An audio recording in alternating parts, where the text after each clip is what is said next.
We are girls, and we're going to talk about girl wrestling. Hello, welcome to Girl Wrestling Podcast. I am the union leader, Emily Palmer Heller. And I am the nightmare, the curse, the plague, and Victoria Clark. Hell yeah. And today we have a lovely guest. Would you like to introduce yourself? Hello everyone. Daphne, the Reckoning Wreckage is the wrestler I play. I would say I'm Fifi, the over apologizer dosch, I would say. Real. Yeah, right. I mean, let's just be real. Yeah, totally. Wait, I gotta say, like right off the bat, being a heel wrestler, I swear, is making me more assertive in real life. That's Like, so interesting. I genuinely recommend trying it. Just like kind of letting your id rage out on a little bit. But like, by the way, when I say make me more assertive, I mean I'll get on the mic and just call everyone a complete piece of shit. And then in real life, I'll say to someone like, I don't think your attitude is so constructive right now. Like, so that, I know. JR comes in, fuck God. That's really good to know. Good boundaries, JR. Yeah. Are you originally from somewhere Midwestern or Midwestern adjacent? Oh, okay. I'm from South Dakota. I'm from the part that like the Northeast, which touches Minnesota. So it's South Dakota's like a mean Minnesota, is how I would describe it. I get that. I'm from Nebraska, so I totally absolutely. Okay. I lived in Omaha for a couple years, actually. That's where I'm from. Get the fuck out of here! That's crazy. How fun! Yeah, I maintain Omaha's a way cooler city than people give it credit for.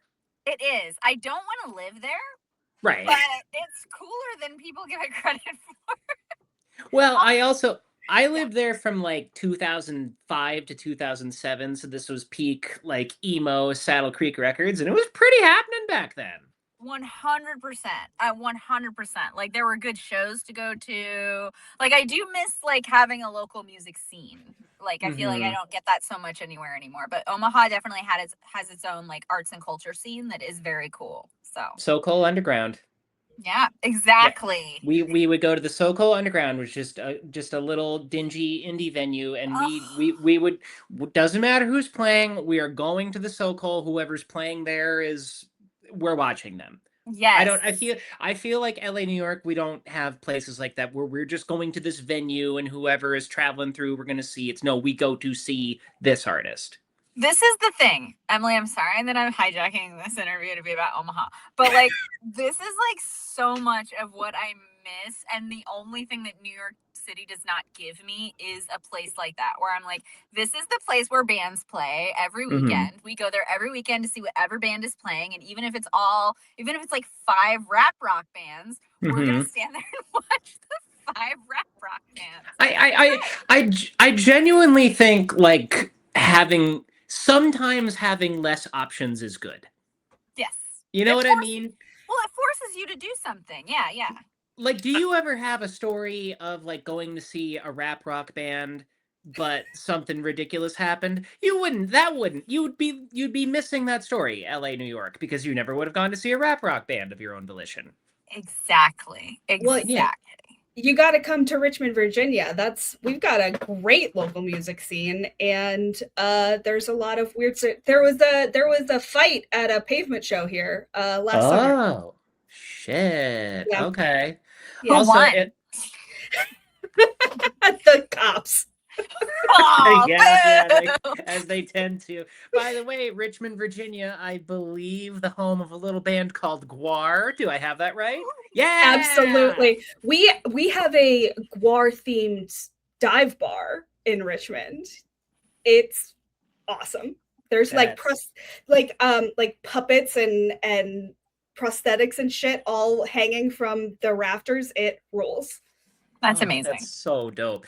I remember seeing a video. Didn't a statue of Robert E. Lee get like vandalized or torn down? I remember seeing a video of this happening, and then Odorous Arungus just showing up in Gwar makeup just to be like, yeah, fuck that guy.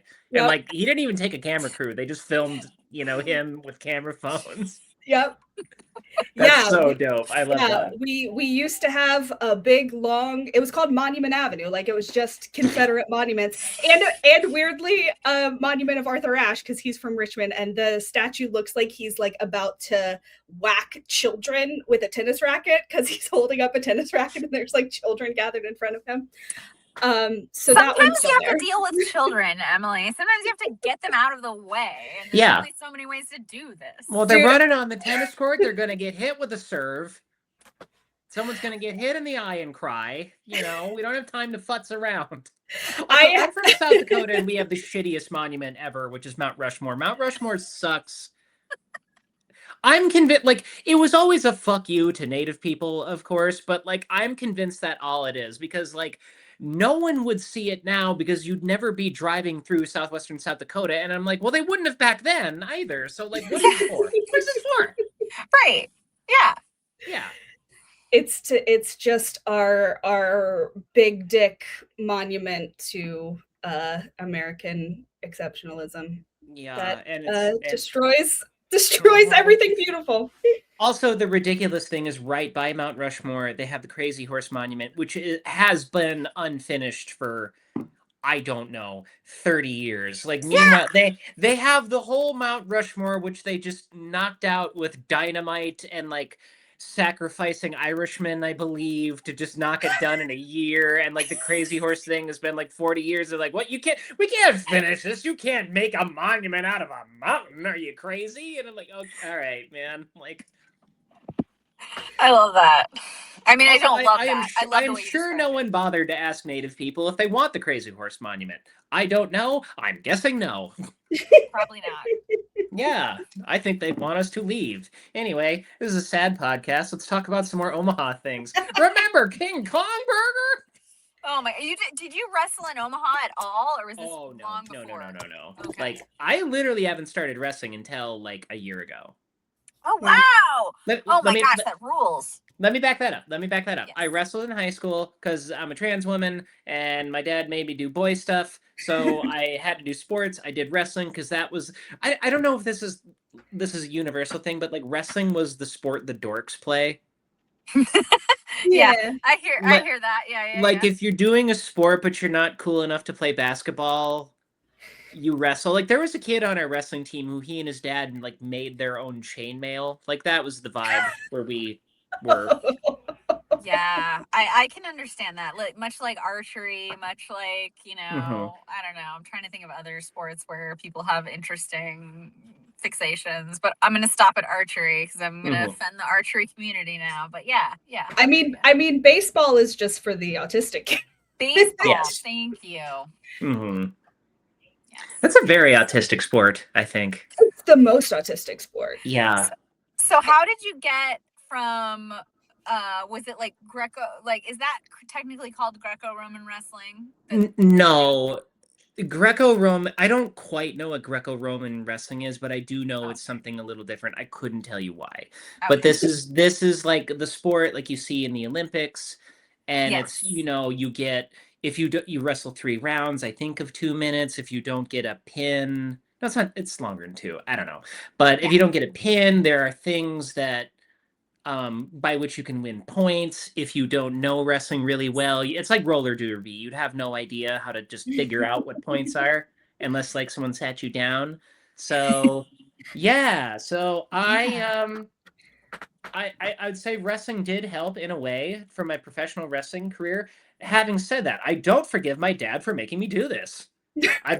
Not even a little. I'm sorry, dads should never be forgiven. They're the one population I'm like, no, dads. I'm just teasing, Dad. Whatever.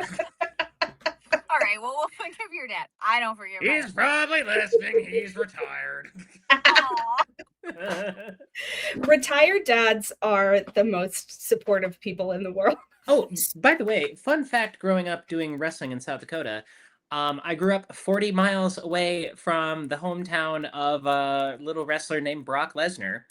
And when I was in high school, he was an Olympian. When I was in like 8th, 9th grade, he put on a wrestling camp to like show people how to wrestle, which I went to. And let me tell you, that guy's a fucking creep. I remember very vividly. I'm afraid of this man. He is scary.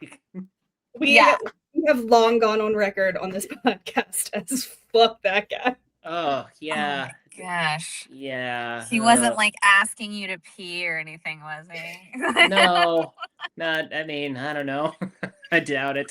I got the vibe where he's. I think he like had to do it for PR, but he's not like Cena where he can't just get through it with a smile on his face like he can't. You know what I mean? I think he had to do a lot of media training that one. Yeah. Yeah. So were you into professional wrestling as a kid? When did you start getting into professional wrestling? Well, I will say, as a millennial and a mature woman, I kind of came of just the perfect age during the Attitude Era, like your 1996 to 2000. And I mean, if you weren't a certain age during that time, I think it's like everybody watched it. Everybody in my school did, and you would not look at like people in my school be like, okay, these were wrestling fans. It was just everyone just did. Everybody did. So like I remember I was always more of a WCW kid than a WWE so much, but not for I remember I was an NWO black and white kid because I just kind of wanted to be a contrarian because everyone in my school liked the Wolf Pack, and like I was like, you're not a real rebel. You're all the cool kids. You're not rebels, and so I kind of liked that. Well, I liked NWO black and white just to be a troll. I mean, you are a heel, so Yeah. Did you always identify with the heels? Did you like the heels? I always love a heel. I mean, yeah, I think I did. I remember telling some kids, "Isn't Eric Bischoff cool?" just to piss them off. So I think I have to say yes in good conscience because Eric Bischoff is not cool. Not now, not 20 years ago. No, not ever. Yeah. No. Oh God. Yeah, that is just being a contrarian. I went to I've said on this podcast before, but I went to a WWE show and there were like little boys in front of me and asked me if I preferred Penta or Dominic Mysterio, and I said Dominic Mysterio, which was the wrong answer. Oh, they got very mad at me. Okay, you know what? The WrestleMania a couple years ago now, I guess it was, where he won. I remember thinking all the way leading up to that, it's like, how are you gonna have Rhea and Liv fighting over this guy? He's just the fucking worst. I can't stand this. And then he won, and I was like, oh god damn it, he's hot. No, I get it. It just fell into place, and I hate myself for this. I love the dirty boy. I know he's such a you don't know him like I do. Yeah. Until you said that just now, I hadn't really thought about it, but you're absolutely right. This is like being in high school and watching your two friends fight over the worst guy, and then all of a sudden one day you're like, wait a minute. Yeah. Yeah, pretty much. I see it. I can sit here and act like I don't get it, but I get it. So how did you get into start wrestling? You said you've been doing it like a year. So I watched it during Attitude Era, fell off during Ruthless Aggression, didn't really get back. Here's where I started getting back into it. Do you know the YouTuber Super Eye Patch Wolf? Yeah. Okay. Yeah. If you're listening and you don't know this YouTuber, for my money, he is the best wrestling YouTuber on the internet. He's just this kind of British nerd, I am so sorry, Irish nerd. I'm very sorry. I believe he lives in Belfast. So they're the British Isles. So I'm stepping in a pile of shit here. I apologize to the people of Ireland. Anyway, he is really, really, really smart. He does a lot of anime, and he devotes a lot of time to wrestling. I think he's wonderful. He has a great episode about the life of the Undertaker. He has a great episode about heels in general. He has an incredible saga about the whole Roman Reigns intro to today. He's weaved the Cody Rhodes story into that. And he's one of those, you ever have a creator that you're just kind of like, I will listen to you talk about anything? Yeah. So he's kind of that for me. And I'm like, oh no, this is cool. Wrestling is cool again. So I started watching again. And then then what happened was, I started watching onto when it kind of hopped onto Netflix, WWE. Then I kind of realized, like, this company's too evil. I'm an AEW girly now.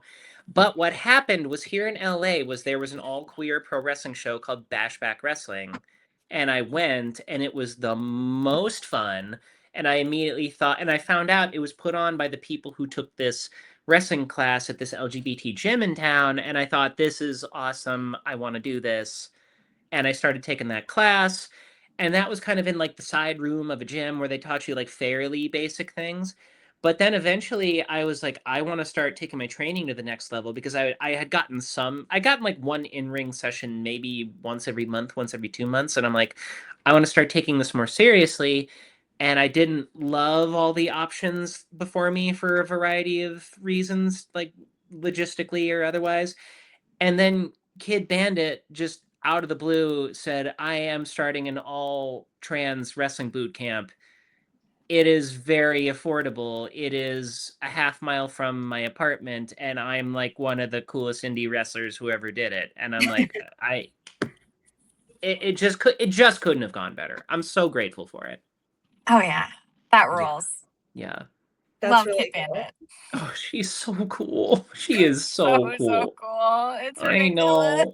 know. Like, oh, all our coaches are so cool. Our coaches are the American Oni, Jimmy Staley, Richie Coy, Darwin Finch, and Kid Bandit, and they're just wonderful. They're fantastic role models. They're fantastic at what they do, and like a lot of them have been wrestling since like the 2000s and really dealt with the shit world of professional wrestling being queer people, and they're like, we want to make this the exact opposite of that. And it's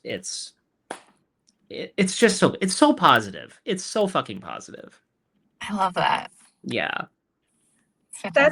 That's really great to hear, because I always think about like wrestling, and actually as you're also a comedian, I think comedy is a very similar world. That is like unfortunately there's only so many places at the top, so it does get like as much as you can have sort of trauma bonds with these people who have dedicated themselves to this same insane art form. It is still, it's very competitive in a way that I'm not equipped for. I can't deal with it.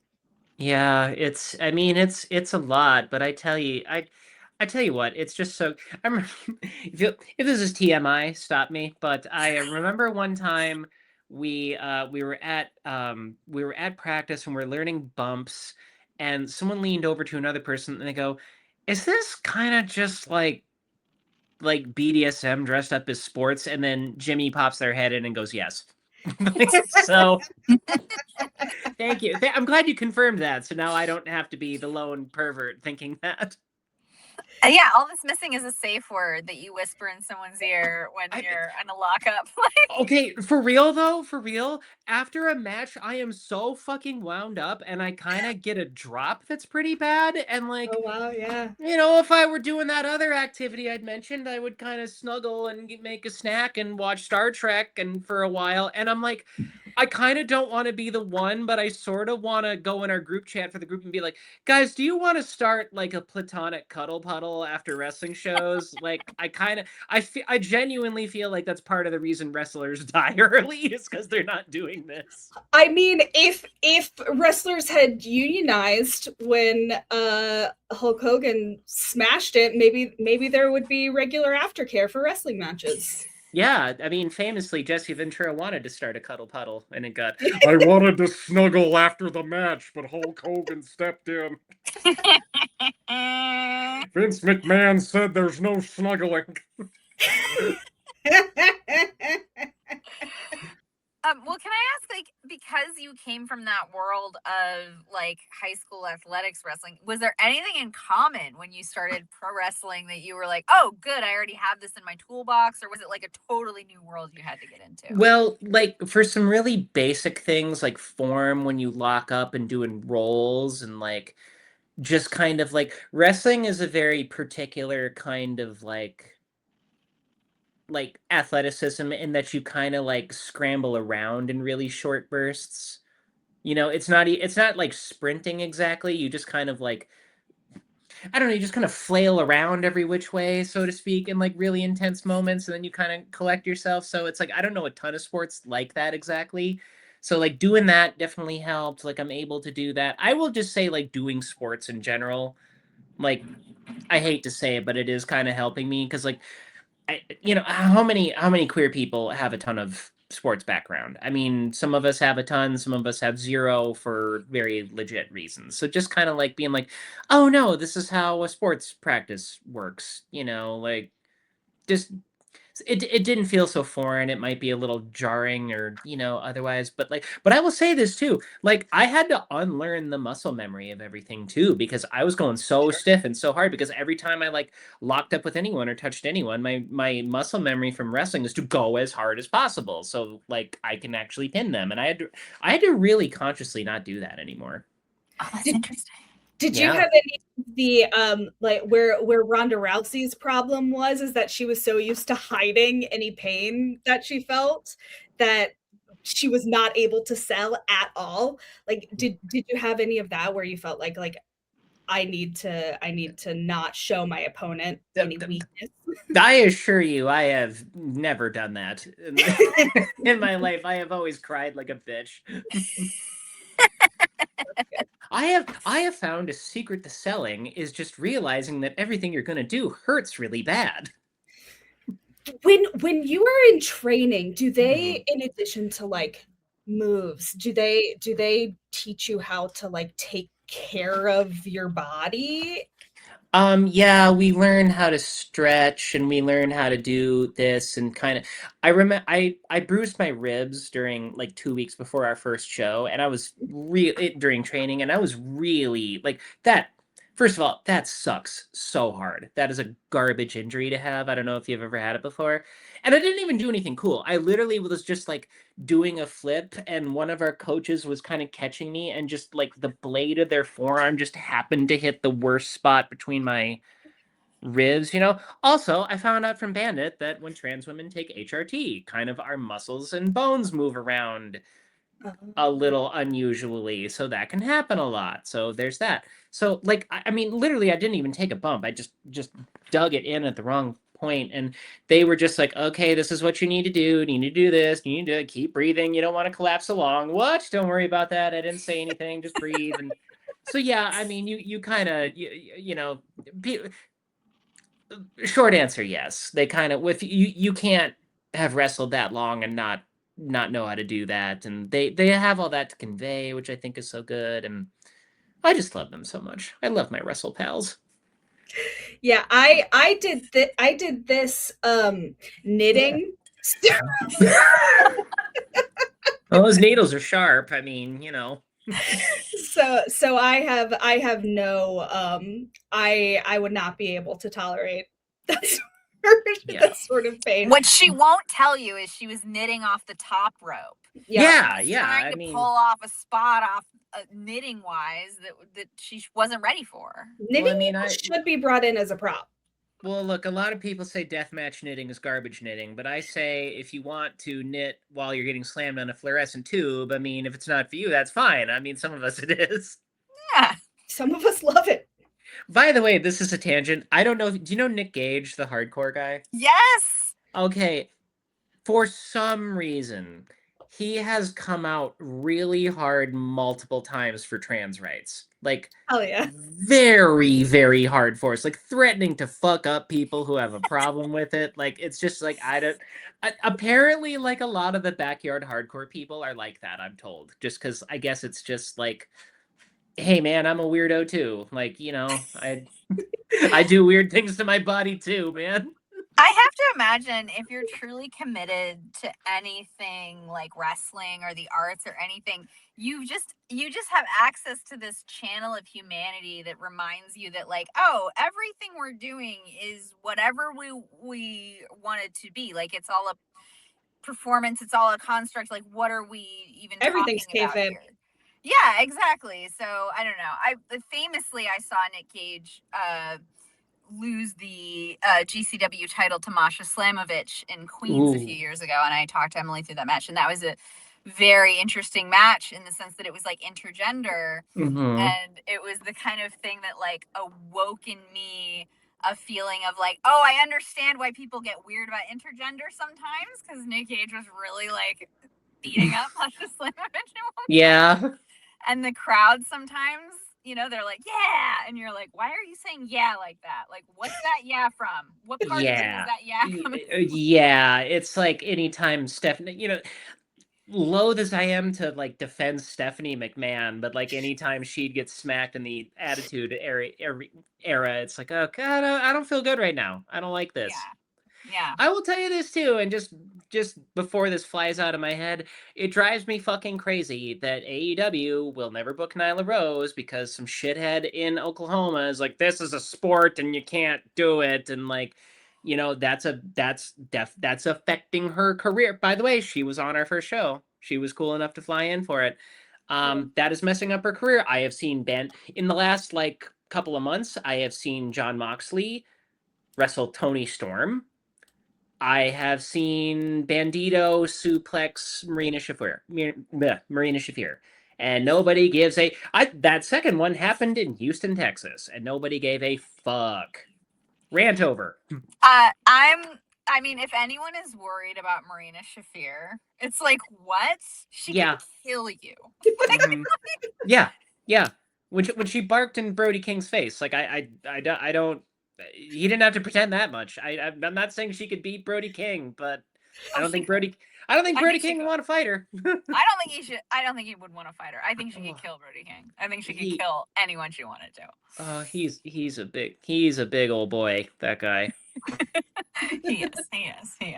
AEW, the AEW Revolution pay-per-view that happened in March was here in LA, and I went, and goodness gracious, was that a fun show. Oh, yeah. Emily, was that the one you watched that you were like, oh, this is better? No, I watched the one in Queens. Oh, okay. Right. That was more recent. Yeah. I am going to watch the Wembley show. I'm getting there. I went to... Go ahead. No, I was just gonna tell Fifi that I went to see an AEW just a Dynamite taping that came to Richmond, and fun. it was like, oh yeah, this is really. I brought my daughter, she's 3, and like she had a sign that said "Let me wrestle." It was very fun. Aww, that's precious. I love that. And what were you gonna say?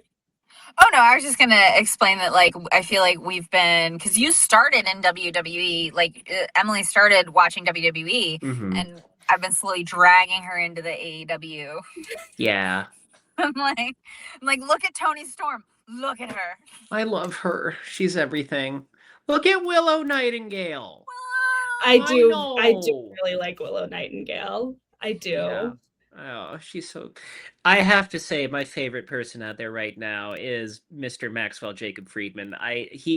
If there's anyone who inspires me more than it's him. Sometimes I worry the inspiration on my wrestling career is a little too obvious, because I will tell you, there in some of the promos I've cut on TikTok and Instagram, like instead of MJF, people are calling me MTF. Which is funny as shit, but like, oh dear, I'm not sure. I mean, if it makes you feel better, there is I'm not gonna name him because that would be mean, but there is a guy who wrestles in the indies around here that is fully just doing, like, he has the scarf and everything, like he's doing MJF. So just using his very good promo work as inspiration, I think, is fully fair game. I will say, now that you've said that, I see it. Like, it's not something I would have come to on my own, but now that you've said that, I'm like, I do see that in the way that you cut promos, and that's a fabulous compliment. Thank you. I appreciate that very, very much. The other day, like a month and a half ago, I forget what led up to it, but I just remember the line of him saying, "Having friends is stupid." I love how unsubtle wrestling is willing to be. I find subtlety tremendously overrated, and I'm just like, that. Like, how do you not love that? If you don't get that, we're not gonna vibe. No, That's and it's just so you can good. tell he's having so much fun. Yeah. And he's doing exactly what he wants to be doing, and the way he telegraphs that is just beautiful. Oh, the backstage segment before the hair match where it just like walked by everyone who was bald, that was so good. That was art. Yeah. My favorite thing he's ever done is the Cincinnati. They call it the Midwest because everything here is mid. But he just yells it so hard. He'd name like a local restaurant and be like, Skyline Chili. Man! So, last Christmas when I was home in South Dakota, a friend and I were just driving around pointing at stuff, just going, man! Man! I loved it. I heard someone describe him as a theater kid with the strength stats maxed out. Oh, Very much so. absolutely. He was Yeah. actually my very first wrestler I ever interviewed. Weirdly, like no, trust me, I had the same reaction. Wow. And it was funny because they were like, his team was like, because I only want to interview people out of kayfabe because I'm like, Mhm. otherwise we're just doing a performance. The audience isn't, really learning much. And the people were like, he'll be out of kayfabe for a little bit. Like he'll be as much out of kayfabe as he can be. Yeah. And I learned that is essentially, he starts a sentence earnestly. Mm-hmm. By the end, he's telling you that he's the greatest in the world and everybody, Yeah, he has a really good way of like, yeah, he has a really good way of being the ridiculous character he is and still being a real human being. Like I don't know how to do that. I either go like, do you want Daphne or Fifi? Because that's very different things. I saw you just posted it recently, like where you basically cut a promo on every city that's not Los Angeles. Yeah. That was really funny. Thank you. I appreciate that. No one wants to get made fun of by LA. Zero people. Texans don't, New Yorkers don't, and nobody in between. So and I like it here. I like it here a lot, frankly. Kill me, No, but you make a good point though. I do think LA is like a really great heel city. Oh yeah. Yeah. Absolutely. And I think it's funny too that like I'm not Hollywood Hogan. I'm not, I'm like a weird queer person going to little anarchist spaces to have furry raves and stuff, and like that person being like, no, Seattle, LA is still better than you, and all your whack little puppy girl events. Like that really pisses people off. I think there is a ever shrinking subsection of wrestling fans that don't like that it's gay, but they are out there. Yeah, I mean, it's sometimes I look at like wrestling training schools out here, and they'll be like, do you think you got what it takes? This many people are gonna try, this many are gonna drop out, and I'm like, you could be Ultimate Fighting. You're not. You're doing this weird little violent burlesque instead, which is all well and good. I'm just saying. Violent burlesque is a beautiful phrase. I haven't heard that yet. I love it. Yeah, that's when people are like, it's drag. I'm like, yes, but I think violent burlesque is more just because with all like the bits and the whole thing. Yeah. Yeah, I love that. By the way, I've officially been to 2 specifically transgender themed wrestling nights, taken part in both. Both of them featured a pet play match. And I'm submitting that with no opinion attached to it. You're free to think whatever you like. I'm just saying that's a fact. Sounds fun. I have a third one coming up. If there's another one, I won't be surprised. How similar is creating a wrestling character to creating a fursona? Oh, wow. Okay. I would say it's I would say they're both like the light and the dark suppressed parts of yourself. Like I always like to think, okay, one time my now ex-boyfriend, when I was describing what my wrestling character I was just like, oh yeah, she's just this bitch who tells everyone exactly what she thinks of them and thinks she's better than everyone and has no filter. And he said, so your character is you if you were honest? And I was kind of like, fuck you. But then I'm driving home and I'm like, is that what I did? And like a little bit, yeah. So like That's the dark part of my. It's either that, and then like the light side of me is just like I'm a fuzzy wuzzy little deer. Like you can't be either of those things in regular society. So, but thankfully we have our venues for both. we need to make space for both our heel and our fursona. I agree. Which, by the way, I would love to watch some furry wrestling if the suits weren't so damn expensive. Like, oh, you can't. That would be a boot. No, you can't. No, that would be fun to watch. Yeah, you're gonna overheat. I mean, you know. Yeah. Oh yeah, the heating. Oh. Yeah. Yeah. And you might get blood on it. It'd be a whole thing. Every furry event I've had has like a cooling area, even within, you know, air conditioning venues. And I'm like, smart. Yeah. So I remember the first time I saw people do that. I'm like, you know, those suits count thousands of dollars. And like people can barely exist in them without overheating. This must be the greatest thing ever if people are doing it. Like, and it kind of is. They're not wrong. Yeah. I have a game to play. Okay. I have a presentation of I'm going to show you several wrestling factions, and we're going to rank them in terms of how queer-coded each member is. Outstanding. It'll be collaborative. This is not like a putting anyone on the spot sort of thing. So here we go. I am okay.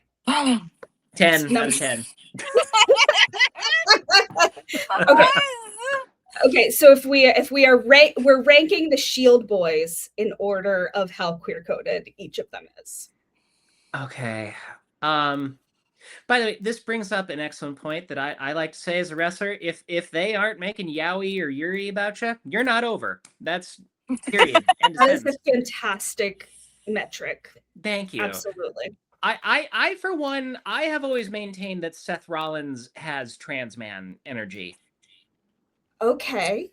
In that, like, his sense of masculinity is like that of Sonic the Hedgehog. Yes. You know, and that reads that reads as trans man to me. Yes. I don't disagree. Yeah. I don't at all. Every trans man. I'm sorry, go ahead. No, every trans man is either a Sonic or a Tails. Anyway. I was going to agree because I was going to say I was about to do the dog show judge thing of being like, they're right where I want them, from right to left. Yep. Yep. Yeah. Yeah, I think that's correct. I think Roman Reigns just had a viral almost about to kiss Cody Rhodes moment. So I think he at least has to read as bisexual. Oh, he's got it. He's so wet. Yeah. Yeah. So wet, so juicy. Yeah. Dean Ambrose reads as like gets blown at trucker stops. And then goes home and kisses his wife and tucks in his children. That's just from this photo. You know, I've never met the man. Yeah. Dean Ambrose literally looks like a friend of mine who's like, you know, your friend, that guy you brought to that party, he blew me later. Anyway. Yeah, exactly. Like... By the way, look at Roman before and after COVID are like when you see your cousin at Thanksgiving and then like the next year they've gone through puberty and he's mean now. That's Roman before and after COVID to me. Number 2.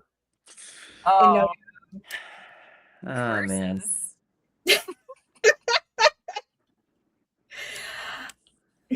I think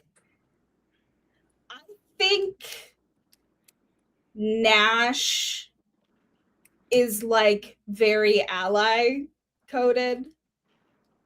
Like I don't think Nash is going to have any interest in kissing a gentleman, but I think he's gonna be like, y'all are okay by me. I believe he is that in real life as well. Which is nice. Hogan just strikes me as homophobic, but like not in a I'm repressing anything way, just in a I'm a piece of shit way. Just an asshole, just a Florida asshole. In a I don't think about things way. In a like I'm just barreling through life without a second examined thought. Yeah. Just a garden variety Florida asshole. Yeah, like he's like, I filed for divorce after my wife suggested putting a finger in my butt. That's the vibe Hogan gives me. Yeah. Scott Hall, I don't really know enough about. All I remember, he would point like that, right? Or am I thinking of somebody else? Like when you do like, or am I thinking of somebody familiar. else? I don't know. He's got a bow in his hair currently. Yeah. I just based on this photo alone, I know nothing about the man. I could see him as a cross-dresser. Like he likes to wear his wife's heels. I gotta be honest, he's kind of giving Buffalo Bill right now. So see, I was gonna say, I hate to admit it, but I'm staring right at it, and you know. I was gonna say he seems like the guy who like wants to get invited to the party, but like doesn't want to be involved in the party. Does that make sense? But I guess that's also Buffalo Bill vibes. Yeah, he's the watcher. Yeah. He's giving like, you ever see those Jerry Springers where it's like, I didn't know my wife of 6 years was a man the whole time. Like that's his vibe right now. Like, really? You didn't catch her out of the shower once, big guy? Come on. Yeah, all right. So we're gonna say Hall, Nash, Hulk. Yeah. Yeah. I'm thinking so. Great. Okay, next slide. Okay. There's so much to unpack here. We can just do China H Sean. We don't have to get into everyone. Yeah. China H Sean, we're feasting. Okay. Triple H is, I think, the straightest man who's ever lived. Yeah. I can see that. I mean, he has like no ideas or like joy of life and is kind of resentful despite running everything. And so. Yeah, bad at his job and keeps succeeding.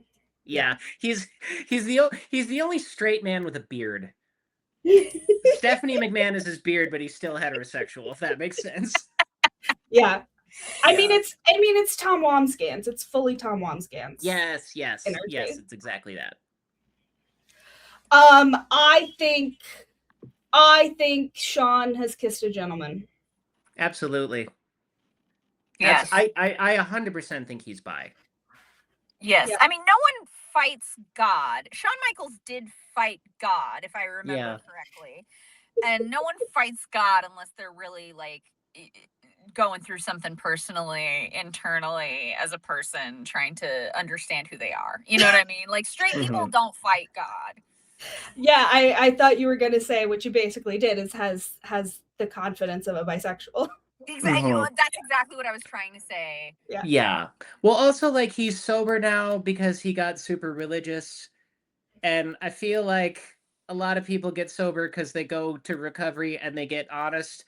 Other people use Jesus to cover up what they don't want to look at, and in that sense, he's giving bi. All of this is very bi-coded. I agree. Yes. Yeah. What do we think about China, though? China is really stumping me right now. I don't think she's gay. No. I don't think she's a lesbian. Like, I would never try to kiss her. Like, I would be too afraid. Yeah. She kind of reads as like scary mommy. Here's the thing. She's a hetero top. Yes. That's the thing. Yes. Yeah. Yeah. She's giving like butch farm girl. You know what I mean? Yes. Like, I don't know if you have any of these in Virginia, but like in South Dakota, it's just like there are a lot of women who you would never describe as gay of any kind, but like they just have been lifting hay bales since they were 4 and like can punch out a horse if they need to knock it out to shoe it. Yeah. So like that's her vibe to me.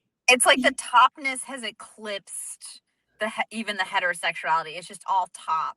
Yeah. Whereas I feel like even Triple H, you know, he feels a little bottom to me, a little bit of a bottom, and that may be the difference between them, you know. Yeah. Yeah. So in that case, I would say that China is straighter than H because she's his top. You know how like in ancient Rome, it like you were just straight if you're a top? Yeah. She's that, but a woman. Yep. That's what she Yes. is. Yep. Yes. Great. Yes. All right. Sorry to the other members of DX who know. I'm not gonna lie, I don't remember who they are at all. I know one of them is X-Pac. Okay. My women. Did you Okay. brief sidebar. Did you see recently the Bellas and AJ Lee and Paige posted a photo like this and captioned it like the original Four Horsewomen, and then Bailey in all caps commented, "I've never heard anyone call you that in my life." I love Bailey so much. I love her. Yeah. AJ Lee's gives me a like. She gives me a little comp head, I have to say. We've made our opinions Yes. about it really known.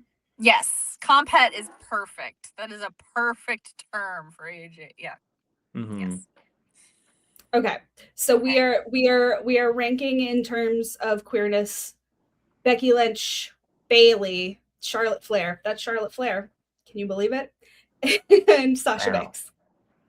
Okay.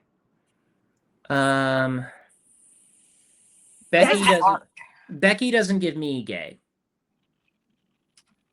I think Becky gives me like kissed a girl in college, and Yeah. That's about it. Yeah, Becky gives like, I was trying to figure it out, but I figured out I'm just straight. Yeah. Charlotte gives me like a mom who is homophobic and says to her daughter, like, I know being homosexuality is a choice because I choose not to. Like, that's what she is to me. Everyone thinks women are beautiful. Yeah, Yes. exactly. Of course women are more beautiful than men. Everyone thinks that. Why Yeah, well, we gotta, if we were gay, then the population would die. So you have to. So perfect. Yeah. Sasha just gives me straight bisexual to me. Yeah. I mean, fully bisexual, not straight. that was confusing wording. No, I hear you. A down the line bisexual. Mm-hmm. Yes. I say this as a down the line bisexual. Yes. Hell yeah. I agree. Yeah. Okay. So how do we feel about Bailey? I feel like Bailey could give lesbian. Bailey feels like she's had maybe like 5 boyfriends in her life and 1 girlfriend. Does that track? Is anyone feeling me on this? She's giving me like professional female athlete who is not open about any, like is not in the closet but is not out, sort of. There's a lot of those in women's soccer. I'm a women's soccer fan. Yes. Yeah. Or I knew women in Montana who were like openly dating a woman but would say, no, I'm not gay.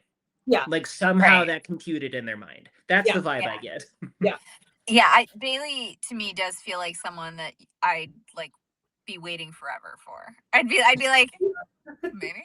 She's the good luck babe. Bailey's the good luck babe. feels like you'd just be like, as a woman, you'd just be out there being like, I'll just keep waiting at her wedding. Like, I'll just keep waiting. Can we start the rumor that Good Luck Babe is about Bailey from WWE? I mean, it's really about Rhea and Liv Morgan, but I will let it be about Bailey right now. Yeah. Got it. Real. Okay. People make up whatever else they want about Chapel Roan, so why not this too? Yeah, exactly. So what do we think? I think Becky's the straightest. Or do we think Charlotte's the straightest? No, I think Becky, Charlotte. I think it depends on what you mean by straight.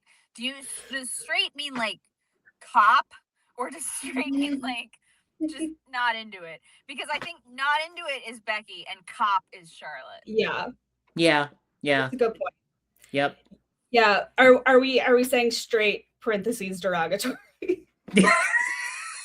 Yes. Yeah. Or like like in songs they'd be like the song and then parentheses dirty. Yeah. Exactly. Radio edit, straight radio edit. Mm-hmm. Yes. All right. Well, it's definitely Becky and Charlotte at over the line. Bailey, Sasha under the line. Agreed. Okay. Okay. Cool. Oh, the New Day.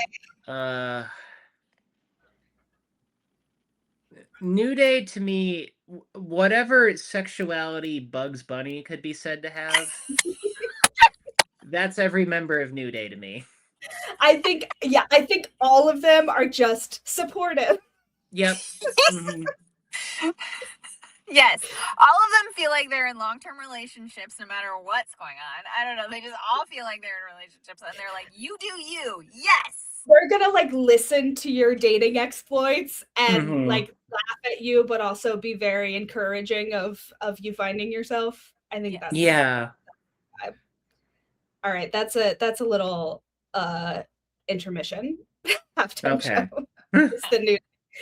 Okay, this is I just Ooh. did the three main Bullet Club guys. Okay. I mean, Kenny Omega is bisexual. Oh, 100%. Yeah. In Comes my off that opinion. way. There is a clip of him that may or may not be taken out of context because it's on the internet, but he said something about like not having time for a wife or a boyfriend. Yeah. So good for him. Yeah. For admitting that he doesn't have time. Yeah. Yes. So Finn Balor is, I think Finn Balor gives me trans boy vibes. Oh, I could see that. Like, is really. I mean, I think it's just because he's a short king, maybe. Well, don't they call him bisexual Undertaker? I swear I've heard that before. Damian Priest. That's Damian Priest. Okay, excuse me. Yes. Okay. Yes.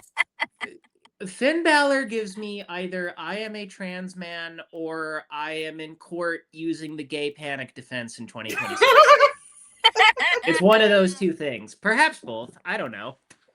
I definitely do get the like theater kid vibe from Finn, where like, because I think I always have it in my head that he's chasing Becky, even though he's not. I know they haven't dated since they're like youths, but like in my head, he's like the guy who was like in love with the jock girl, but he has this weird character he does, and he's just like, like just a strange young man.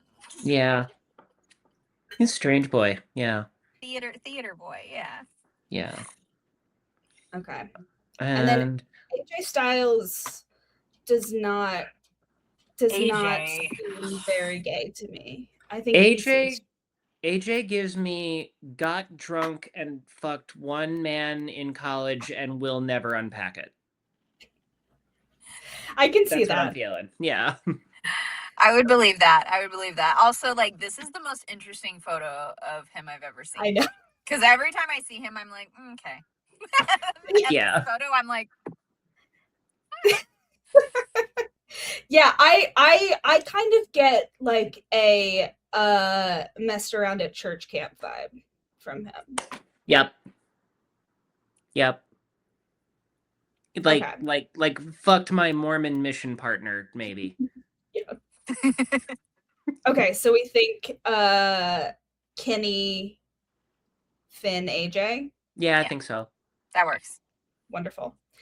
I don't remember how. I think I only have like two more after this. Okay. Okay, so this is Evolution. This is Randy, Ric Flair, H again, Ed Batista. Oh my god. Oh my god. But can I just say, I've never met the man, but like I know people who know Batista who just say he is just he comes off this way, but it sounds like he is just a lovely man. Just so good to hear. Like a very, very progressive, willing to put his money where his mouth is, just gentleman in the highest sense. Yeah, whenever conversations come around as to like who's the best wrestler turned actor. I'm like, Dave Bautista is not a wrestler turned actor. Dave Bautista is an artist who wrestled for a little bit. Yeah. Yeah. Yeah. I agree. I want to say the vibe I get from Batista is pansexual. I feel like he's an equal opportunity employer. You know what I mean? Mm-hmm. Yeah. Like, yeah. Okay, you know how Patrick Stewart is straight, but he probably fucked Ian McKellen at one point? That's kind of what I get off Batista, but who knows? That's fair. But still that's straight, fair. still straight. Don't get me wrong. Yeah. Uh, Yeah, that's the thing. Is like I feel like Batista's the kind of guy who's attracted to the personality. You know, he's like, Yeah. you know, if I like somebody, I'm not going to deny myself an attachment. You know. Yeah. he's sapiosexual. Yes. Yeah, like I would have sex with a guy if I were feeling it. He just has not to this Yeah. point. Yeah, I'm feeling Exactly. you. Yeah. Yep. Ric Yep. Flair is the lady doth protest too much. Yeah. Yes, Ric Flair is if he has not fucked men, I believe Ric Flair has probably not had sex with a man. I think he's still gay. You're still gay. Yep. You're not Yes. gay if you don't act on it. Mhm. I feel like he might be in like the Vince McMahon sense in that he would do it just strictly for the power dynamic. Like Yeah, that. like a warped way. Yeah. Like he'd be quite happy in prison, I think. Yes. I want to Where be he should be. Yeah. I want to make it very clear for the record that we are discussing wrestling characters. Oh, yeah. And our perception around their character, and not about the human persons who with legal standing. That Just is make it- that is 100% what I've been doing the whole time. Exactly. Me too. Allegedly. Please Yeah. cut all those allegedlys into my. Yeah. I think Randy Orton fucked a lot of people, and some of them were men. You think so? I think Randy Orton, I hate that I am quoting The Office in 2026, but there's a Creed line where he's like, I had sex with a lot of people. It's possible a man came in there. Like Yeah. Okay. I'm feeling that's Yeah. the vibe. Which Yep. To be clear, I don't think is gay. Like I think Ric Flair is more gay than Randy Orton, even though he's probably fucked fewer men. that. I'm with you. I'm Yeah. so with you. I'll third that. Yeah. Cool. Okay, so we think Ric Flair is the gayest. Mm-hmm. Then I think Batista, then Randy, then H, who we've established. Yeah, I think is so. the straightest man who's ever lived. Okay. This is very stimulating. This is one of my favorite conversations I've had in some time. I'm So good. Okay. Ooh. Yeah. Oh no. Yeah. Sorry. My answer is polycule. Yeah. Moving on. Yes. Thank you. Yeah. Yep. Yeah. Yeah. Polycule, and where do I apply? No, I'm sorry. I'm sorry. This is giving trans girl polycule, and one of them has a job. Like one of them worked at Lockheed Martin and then transitioned, and they have dirt on another executive, so they'll never get fired. And they just finance the rest of everyone else's weed and shenanigans and pirated Steven Universe episodes. Yeah. That's what I'm getting out of this whole thing. Yes. That's Asuka. I was gonna say it's Asuka. Yeah. Okay. Yeah. Agreed. Trans girl polycule. Done. EO strikes me. EO the character strikes me as pretty gay, I have to say. I mean, she's in a relationship with Rhea Ripley. I keep seeing that. Is that like how are they like queer baiting that whole thing? I haven't. Oh, 100% they are queer baiting, and I'm loving being baited. Okay. This is how I spent so many years with Rhea Ripley, was just being baited and baited and baited. Baited and and then baited. and I was like, I can't do this anymore. I can't do this baiting with you anymore. They have a very like Jennifer's Body kind of vibe. the two of them together. Yeah, not wrong. Okay, last one is I Ooh. do want to rank everyone in the judgment. Dom's just though. straight. Yeah. Dom's Yes. straight boy. Yeah. Nasty boy.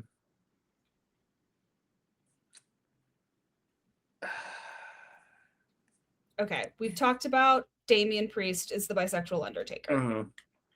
So he's right in the middle. Yeah. Edge is straight, I Yeah. think. Yeah. Yeah.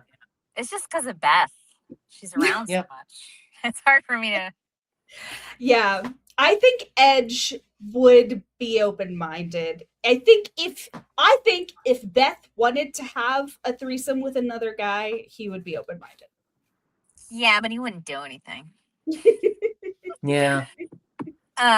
Which that's still straight. You're right. Also, just to get this out of the way, I think Rhea is straight. Yeah. Do you think Rhea Ripley the character is straight, or do you think Demi whatever is straight? I think Rhea Ripley the character is straight in a Yep. way that is unfortunate and frustrating for all of us, but it's unfortunately true. I Yeah. think it's kind of like Bailey, where it's like you're gonna spend your whole life pining, babe. Just let it go. Yeah. I'm still pining. Pining.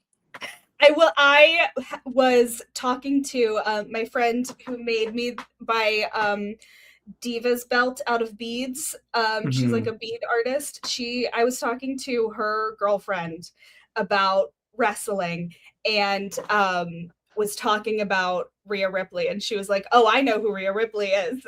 And we were talking about it, and then I said something about like she has a husband, and this woman, this poor girl was like, "What? Yeah. No." Yeah. No, poor baby. Yeah. That's a tough moment for us all. Let's be real. Yeah. It's like, where were you on 9/11? Where were you when you learned Rhea Ripley isn't a lesbian? Yeah. It hurts I hate to to say hear. this, but Liv gives me I kiss girls sometimes, but have a homophobic boyfriend. Yes. Yeah. Yes. 100%. Liv gives me the Hooters girls I saw all making out at a bar one night who, wanted nothing to do with anyone else. And I was like, Yep. Yeah, I think that's right. I think we've already talked about Finn. Mm-hmm. How do we feel about Raquel Rodriguez? Like, she doesn't quite give lesbian to me, but she definitely I think she is a tall girl who boys are intimidated by. Yep. Which sometimes turns into lesbian, but not always. Yeah. She gives me like perennially single straight girl because men are intimidated by her. That's what I think. Yeah. I think she like she gives me I'm going to have like a silly, pretty short, like kind of scrawny little boyfriend who's just sort of a little goofy guy. And they have like a Roger and Jessica Rabbit kind of vibe. That's what I get.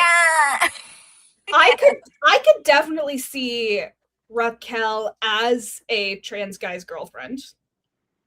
I think trans guy's straight girlfriend is her vibe. Yeah.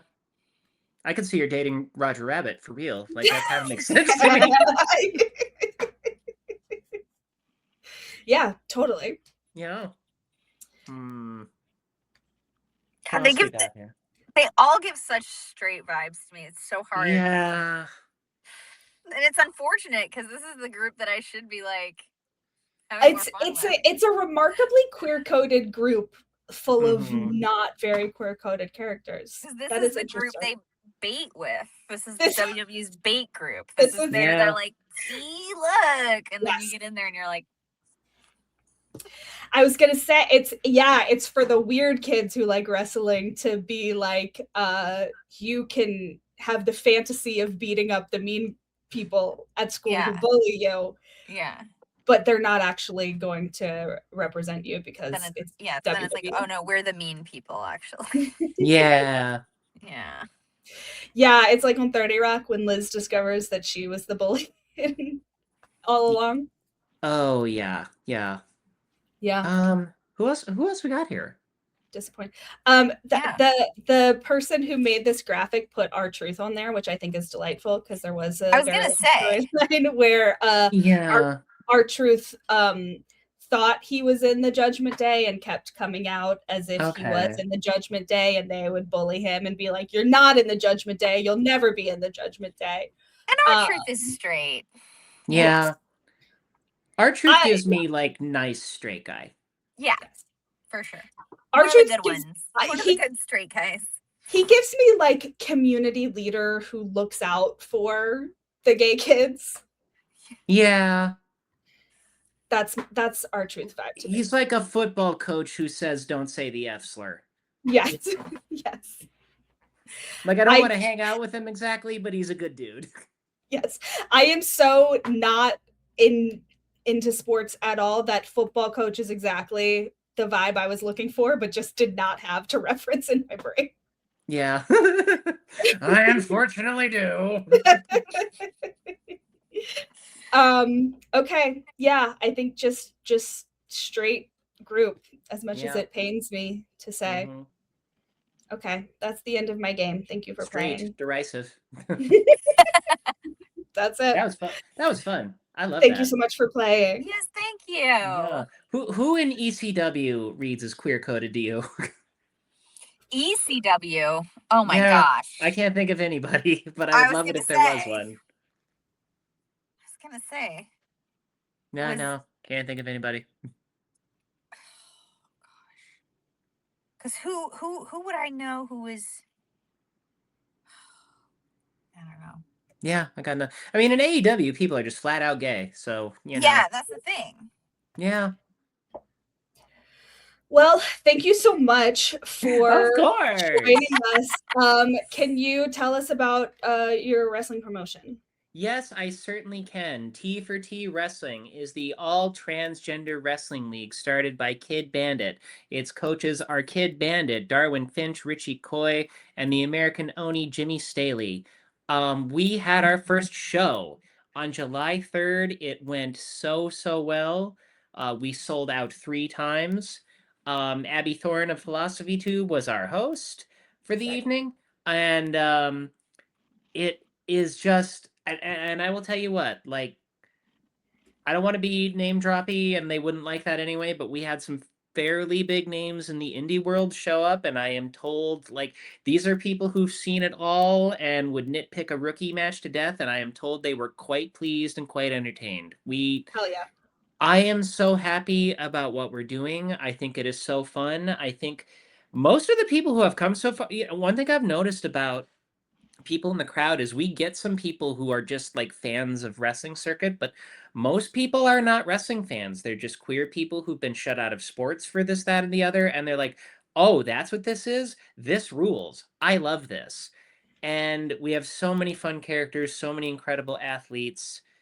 And I think we're all pretty good, y'all. I'm gonna toot our own horn. I really am gonna toot our own horn. I think we've got a lot of talent. I think we're entertaining, and also, I will say this too, just on the heels of all like the Supreme Court upholding the transgender sports ban, the fact that like that happened, I believe, a week before our first show. And the fact that we went out there and said, fuck you, we're gonna make our own sports entertainment show, it means a lot. It's one of the most positive things I've ever been a part of in my life.